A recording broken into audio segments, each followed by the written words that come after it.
FM news देख रहे हैं आप। मैं हूं आपके साथ प्रतीक्षा चहल। उत्तराखंड में लंबे समय से सरकार में दायित्व पाने के लिए बीजेपी कार्यकर्ता आस लगाए बैठे हुए थे। अपने अपने स्तर पर सभी इस कवायद में जुटे हैं कि उनको जल्द सरकार में दायित्व मिल जाए। ऐसे में अब दायित्व पाने की दौड़ में शामिल सभी नेताओं को नए साल में एक बड़ी उम्मीद दिखाई दे रही है। इस बात की उम्मीद है कि संगठन की ओर से नए साल का उनको एक बड़ा तोहफा मिल सकता है। साल 2022 खत्म होने को है और नए साल 2023 के आगमन की तैयारी है। ऐसे में उत्तराखंड बीजेपी जल्द ही अपने कार्यकर्ताओं और नेताओं को तोहफा देने की तैयारी करने में जुट रही है। बीजेपी प्रदेश अध्यक्ष महेंद्र भट्ट की माने तो नए साल में बीजेपी के कार्यकर्ताओं और नेताओं को दायित्व से नवाजा जाएगा। संगठन स्तर पर सभी मोर्चा का गठन हो चुका है और सरकार में दायित्व देने के लिए प्रदेश स्तर पर बैठक भी हो गई है। अब जल्द ही कार्यकर्ताओं की सूची तैयार कर सरकार को सौंप दी जाएगी ताकि कार्यकर्ताओं को दायित्व से नवाजा जा सके और नए साल पर कार्यकर्ताओं को तोहफा दिया जा सके। जी 24 घंटे के धरने पर बैठे हैं और एक जो अंकिता हत्याकांड का विषय है उसको लेकर कहने को निशाना साध रहे हैं कि वीआईपी को बचाने का प्रयास किया जा रहा है। ऐसा किया जाए। देखिए, अखिल रावत हमारे प्रदेश के बहुत वरिष्ठ नेता हैं, पूर्व मुख्यमंत्री रहे हैं। जब मामला न्यायालय में हो तो न्याय प्रक्रिया को प्रभावित करने का ऐसा काम इतने वरिष्ठ नेता को नहीं करना चाहिए। सारे विषय न्यायालय के अंतर्गत हैं और सरकार ने तो जिन जिन विषयों पर सरकार से सहयोग की आवश्यकता थी, जांच एजेंसी को सहयोग हमने किया है। और आज भी मैं कह सकता हूं कि जो भी निर्देश न्यायालय द्वारा जिस रूप में होंगे उस उन निर्देशों का पालन करने के लिए सरकार कर्तव्यनिष्ठ है। और मैं कह सकता हूं कि जब विषय न्यायालय पे हो तो इस प्रकार की छोटी राजनीति कम से कम वरिष्ठ नेता को नहीं करनी चाहिए। और दंडात्मक कार्रवाई हो, सब चाहते हैं करोड़ों को दंड मिले, ये सबकी अपेक्षा है। उसी दिशा में लोग आगे बढ़ भी रहे हैं। मुझे पूरा विश्वास है न्यायालय भी उस बेटी के साथ न्याय करेगा। कोरोना के खतरे के बीच में कोविड-19 को लेकर बहादुराबाद सामुदायिक स्वास्थ्य केंद्र में मॉक ड्रिल की गई, जिसको लेकर पूरी तैयारियों के साथ मॉक ड्रिल की प्रक्रिया को अंजाम दिया गया।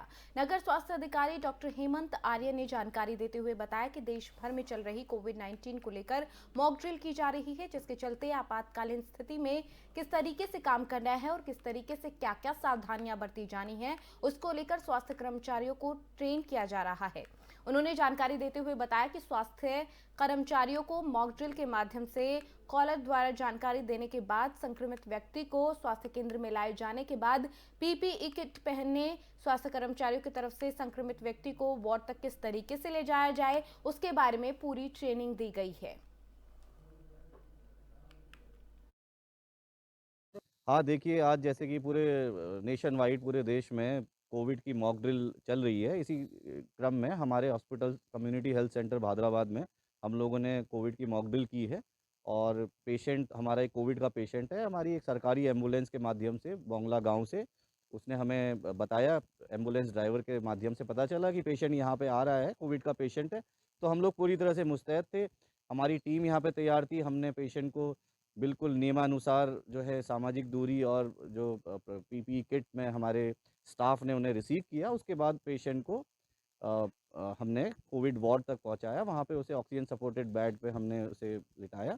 तो इसी तरह की तैयारी हमने देखी कि हमारे पास जो भी हमारे रिसोर्सेज है, हमारी मैन पावर है और जो भी हमारे पास दवाइयों की उपलब्धता है। वहीं कोविड-19 के नए वेरिएंट के प्रभावी रोकथाम और नियंत्रण को लेकर जिलाधिकारी अभिषेक रुहेला ने जिला अस्पताल की तैयारियों का स्थलीय निरीक्षण कर जायजा लिया। जिलाधिकारी ने मुख्य चिकित्सा अधिकारी को निर्देशित किया कि कोविड-19 के नए वेरिएंट को देखते हुए जिला अस्पताल में सभी सुविधाओं को क्रियाशील रखा जाए। किसी भी परिस्थिति से निपटने के लिए आवश्यक उपकरण जैसे कि oxygen cylinder, oxygen concentrator, oxygen bed, ventilator, ICU bed, mask, sanitiser और जरूरी जो दवाइयां हैं उनका भंडारण हो और समय पर उन्हें उपलब्ध कराया जाए। जिलाधिकारी ने कोविड-19 के प्रभावी रोकथाम को लेकर अस्पताल की सुविधाओं और संसाधनों को जांचने के लिए मॉक ड्रिल कराने के निर्देश सीएमओ को दिए, ताकि मॉक ड्रिल कराने से फिलहाल जो स्थिति है उसके बारे में पता चल सके और जो भी कमियां हैं उन्हें दूर करने की कोशिश की जा सके।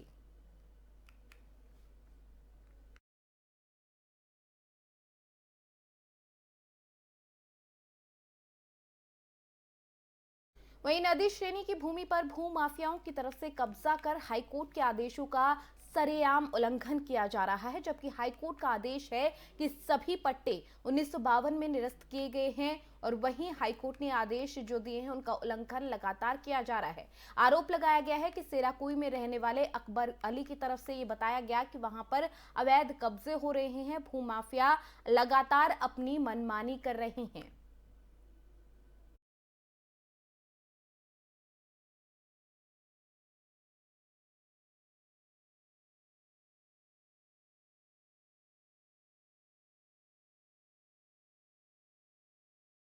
वहीं जिलाधिकारी चमोली ने जोशीमठ पहुंचकर जोशीमठ में वहां पर निरीक्षण किया है। जोशीमठ में कई घरों में लगातार दरारें आने की शिकायत आ रही थी, जिसके बाद निरीक्षण किया गया और लोगों की समस्याएं भी सुनी गई। जिलाधिकारी चमोली ने मारवाड़ी विष्णुप्रयाग के पास हो रहे भूस्खलन का भी जायजा लिया। इस मौके पर जिलाधिकारी की तरफ से बताया गया कि जोशीमठ में लगभग 500 ऐसे मकान हैं जिनमें दरार आई हुई है। नगर पालिका की तरफ से इसके बारे में और जानकारी ली गई। दरार कैसे आई है और कैसे स्थिति से निपटा जा सकता है, इसके बारे में और जानकारी ली गई है। निरीक्षण के दौरान जिलाधिकारी ने यहां इन घरों का जायजा भी लिया। जोशीमठ नगर क्षेत्र में जो बुद्ध साहब के इंसिडेंट संज्ञान में आ रहे थे, तो उसको देखते हुए नगर पालिका क्षेत्र में जो मनोहर बाग वार्ड है, तो उसके हमारे कुछ घर हैं जो उनका निरीक्षण किया और किसी का घर है, किसी का मकान है, तो उसमें देखा कि कई जगह पर दरारें आई हुई हैं, कई खेतों में भी कुछ क्रैक्स आए हैं। तो उसमें शासन के द्वारा जो कमेटी थी उन्होंने एक इन्वेस्टिगेशन उसमें किया है। तो उसके क्रम में एक रिकमेंडेशन उसका ये है कि एक विस्तृत एक जो सीवरेज प्लान बनाने की सीवरेज और ड्रेनेज प्लान बनाने की आवश्यकता है, क्योंकि ड्रेनेज की कमी होने की वजह से कि मेजर कारण बताया जा रहा है।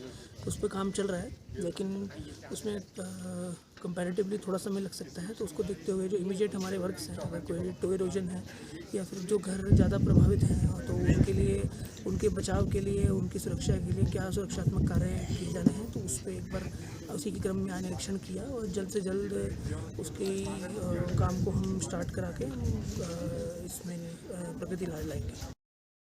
जनपद टिहरी गढ़वाल के देवप्रयाग विधानसभा से बदहाल सड़कों को ठीक करने के नाम पर भ्रष्टाचार का मामला सामने आया है। यहां 1 दर्जन गांव को जोड़ने वाली बदहाल तल्या मंडल मेखंडी मोटर मार्ग पर पेंटिंग और सड़क के गड्ढों को भरने का काम किया गया था, लेकिन ठेकेदारों ने कुछ ही गड्ढों को भरकर बजट की इतिश्री कर दी। आलम यह है कि 2 महीने के अंदर ही सड़क की हालत पहले के जैसी हो गई और सड़क पर एक बार फिर से दुर्घटना की संभावना बढ़ चुकी है।